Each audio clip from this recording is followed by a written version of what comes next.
আসসালামু আলাইকুম, বিসমিল্লাহির রহমানির রহিম।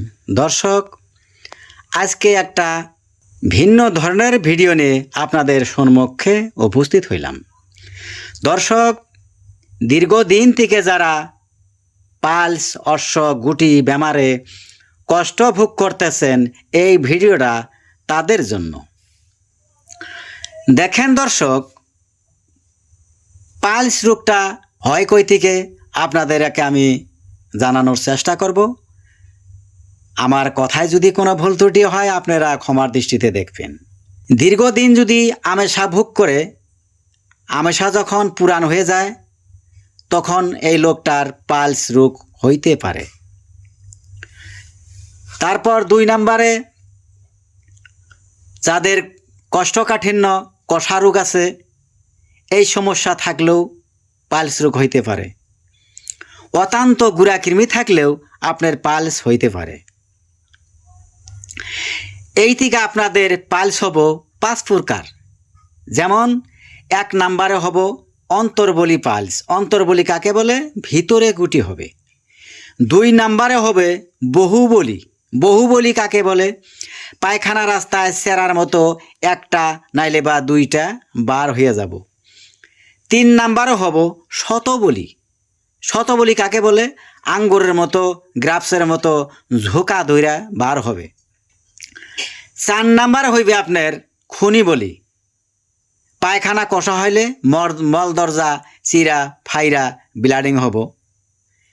5 নাম্বার হব আপনার অন্ধ বলি। অন্ধ বলি কাকে বলে? পায়খানা কষা হইলে পায়খানা রাস্তাটা রিঙের মতো ফুইলা থাকে, আর শরীরের কন্ডিশন দ্বারায় পেটটা ভুটবাট করবে, জ্বর মনে হবে, মাথা ব্যথা করবে, ঘুম ঠিক হইবে না, কাম করতে ইচ্ছা যাইবে না, দিন দিন চেহারা বৈশা যাবে। আর কোনো সময় দেখবেন পায়খানা রাস্তাটা জ্বালা যন্ত্রণা,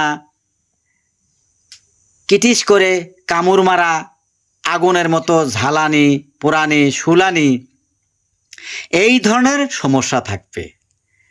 দেখেন দর্শক, আমি কিন্তু কাউকে ওষুধ শিখিয়ে দেব না, কেননা সবাই যদি ডাক্তার হয়, কবিরাজ হয়, তাহলে ওষুধ কে খাবে? নিজের ট্রিটমেন্ট নিজে করাটা ঠিক না। যার জন্য দর্শক, কোন গাছের পাতা, কোন গাছের ফল, কোন গাছের ফুল খাইলে ভালো হবেন আমি একবারেই বলবো না, কেননা ওষুধ বানানি বহুতগুলো পদ্ধতি আছে। যার জন্য আপনাদেরকে বললেও আপনারা সঠিকভাবে বানাইতেও পাবেন না।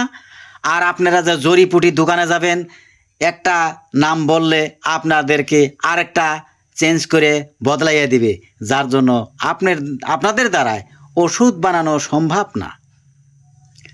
আরেকটি কথা হলো দর্শক, আপনাদের যদি যে কোনো বেমার হয় ডাক্তারের কাছে যাওয়া দরকার।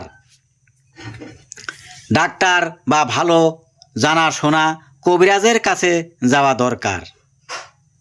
আর আপনারা যদি নিজে নিজে ট্রিটমেন্ট করেন তাহলে আপনার দ্বারায় সম্ভব না।